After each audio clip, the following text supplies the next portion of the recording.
सम्यक भोजन news channel को सब्सक्राइब करें और बेल आइकन जरूर दबाएं। नमस्कार दोस्तों, मैं हूं सुनील मेघवाल। आप देख रहे हैं इनलाइटन ब्लॉग और आप देख रहे हैं सम्यक भोजन न्यूज चैनल।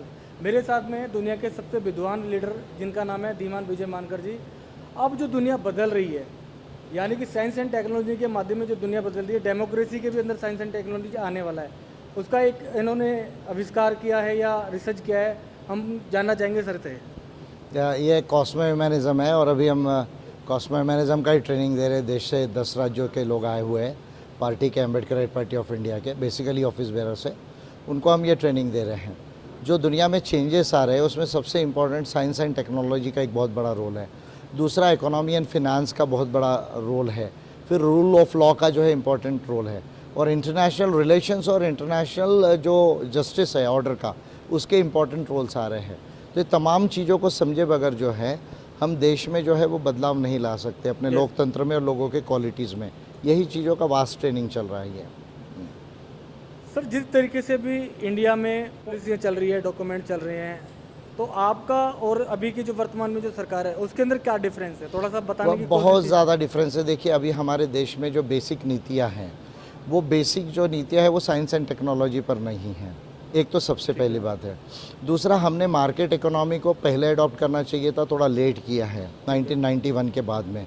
लेकिन उस मार्केट इकोनॉमी में हम भारत के सारे लोगों को जो इंक्लूड करना है, और वो इंक्लूड करके जो है, क्योंकि देखिए अभी आप 4th इंडस्ट्रियल रेवोल्यूशन में हैं, तो अभी जो है आपका जो ग्रोथ है वो बेसिकली साइंस एंड टेक्नोलॉजी से जो है वो ड्रिवन होता है, ह्यूमन कैपिटल से ड्राइव होता है, आपकी इंस्टीट्यूशनल पॉलिसीज से ड्राइव होता है। तो आप केवल जो है पैसा लगा लो, थोड़ा इंफ्रास्ट्रक्चर लगा लो, उससे एकदम जीडीपी ऊपर नहीं आता है। या केवल डोमेस्टिक डिमांड है आपकी, आप एक बड़ा मार्केट हो, इसलिए केवल जो है वो जीडीपी आपका बढ़ते नहीं रहता है, एक लिमिट के बाद जाकर स्टेगनेंट होता है। तो उसके लिए साइंस एंड टेक्नोलॉजी, इनोवेशन की ज़रूरत है, इंस्टीट्यूशनल पॉलिसीज़ की ज़रूरत है, ह्यूमन कैपिटल की ज़रूरत है। तो ये अभी प्रेजेंट गवर्नमेंट में नहीं है, जो ये नीतियों में बहुत क्लियरली बताई गई है, समझाया है हमने। सर, एक चीज़ और समझ के निकल के आ रहा है, आपने कहा था कि 1500 सीटें पार्लियामेंट की होनी चाहिए, जो एक बिल भी आपने दिया था, मुझे याद है, जिस पे मैंने पहले आपसे बात भी की थी। और अब जाके सेंट्रल विस्टा जो प्रोजेक्ट है वो मोदी जी कह रहे हैं कि हमारा है, हमारा है, हमारा है। उसके बारे में हमारे जो श्रोता हैं, देखने वाले जो व्यूवर्स हैं, उनको थोड़ा सा क्लैरिफाई करें कि वो जो बिल था वो कैसे बना था, क्या हुआ था। 2017 में मैंने देश में 10 बिल दिए देश की चुनावी व्यवस्था को पूरी तरह प्रातिनिधिक बनाने के लिए, जिसमें हमारे देश में भी first past the post system है, single member constituency with single vote victory. यानी एक लोकसभा या एक राज्य विधानसभा है, उसमें एक मेंबर जीतता है अगर एक वोट भी ज़्यादा मिले तो। और क्या होता है कि 60% से ज़्यादा अगेंस्ट में जिसके वोट होते हैं वो जीत के जाता है, या 90% से ज़्यादा जो वोटर्स का रिप्रेजेंटेशन होना चाहिए डेमोक्रेसी में, वो इंश्योर नहीं हो पाता। तो ये first past the post system defective है इंडिया का। तो इसको प्रोपोर्शनल रिप्रेजेंटेशन सिस्टम के साथ मिक्स सिस्टम बनाने के लिए, प्रोपोर्शनल रिप्रेजेंटेशन सिस्टम जिसे शॉर्ट में पीआर सिस्टम कहा जाता है, यानी जिस पार्टी को जितना प्रतिशत वोट उसके उतने एमपी और एमएलए, इसके साथ डबल मेंबर कॉन्स्टिट्यूएंसी बनाई जाए एफपीटीपी की। ये 10 बिल मैंने दिए थे। उसके साथ में फिर सीलिंग हो चुनाव पर, कंपनीज का फंडिंग बंद हो, एक नेशनल इलेक्टोरल फंड बनाया जाए जिससे सारे चुनाव लड़ने वालों को जो है वो पैसा मिले, ईवीएम में 50% पेपर ट्रेल काउंटिंग हो। ये तमाम चीज़ें जो है वो बिल्स के अहम मुद्दे। उसमें महिलाओं के रिजर्वेशन का भी मैंने कैलकुलेशन करके दिया, SC/ST के साथ, पीआर सिस्टम में भी। तो कम्प्रीहेंसिव इलेक्टोरल रिफॉर्म्स के वो बिल थे।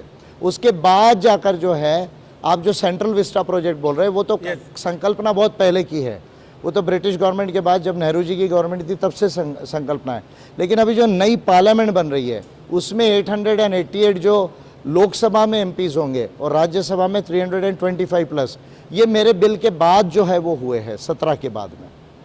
हाँ, तो दोस्तों आपने देख लिया कि जो पार्लियामेंट में जो सीटें बढ़नी थी वो सर की बदौलत हुआ है। अब जो अम्बेडकर पार्टी ऑफ इंडिया पूरे भारत की यूनिक पार्टी, हम यूनिक इसलिए कह रहे हैं क्योंकि साइंस एंड टेक्नोलॉजी के माध्यम से जिस तरीके से पार्टी का विस्तार हो रहा है, अब पार्टी तो आने वाले 24 के अंदर सर क्या धमाका करने वाले आप? धमाका यही है कि इलेक्शन को अच्छे से लड़ाना है, लिमिटेड अलायंस करना है, और कुछ सीटों को जीत के पार्लियामेंट में जाके पार्लियामेंट के थ्रू देश को बताना है कि कैसे बदलाव लाना है। कितनी सीटों का अनुमान रहेगा सर इस बार? पिछली बार भी आपने कहा था, इस बार कितना रहेगा? सीटें तो जो है वो देखिए लिमिटेड अलायंस होता तो देखेंगे कितनी सीट्स होती है, पर 100 से ज़्यादा सीटें एपीआई की होनी चाहिए, ये एक हमारी सोच है। हम कंटेस्ट करने वाली और जीतने में कम से कम 10 सीटें जीतना चाहिए, ये टारगेट लेकर हम चल रहे हैं। सर एक मुद्दा और रहता है ह्यूमन राइट्स का, मानव अधिकार का। भारत के संविधान के अंदर जहाँ तक हमने समझा सीखा मानव अधिकार नहीं है, इसके बारे में आप क्या कहेंगे मानवता के लिए? नहीं, ह्यूमन राइट्स तो इसेंशियल है। देखिए, पहले नेचुरल राइट्स की थ्योरी थी, उसके बाद में फिर फंडामेंटल राइट्स की थ्योरी है, उससे एडवांस थ्योरी जो है वो ह्यूमन राइट्स की है। ह्यूमन राइट्स में जो 3 जनरेशन ऑफ ह्यूमन राइट्स है, first generation civil and political rights, second generation economic social and cultural rights and third generation जो है वो कलेक्टिव राइट्स। तो वो हमारे कॉन्स्टिट्यूशन में बिल्कुल एब्सेंट है, तो उसको प्रोग्रेसिव पॉजिटिव अमेंडमेंट करके कॉन्स्टिट्यूशन में लाना पड़ेगा। तो दोस्तों आप देख रहे थे दुनिया के और भारत के, दुनिया के इसलिए कह रहा हूँ, दुनिया को बदलने का एक नीति दस्तावेज सर के पास में तैयार है और भारत के सबसे बड़े विद्वान लीडर धीमान विजय मानकर हमारे साथ थे। हमारे चैनल को सब्सक्राइब कीजिए, लाइक कीजिए, सम्यक भोजन न्यूज़ चैनल बने रहिए हमारे चैनल के साथ, मोटिवेट कीजिए।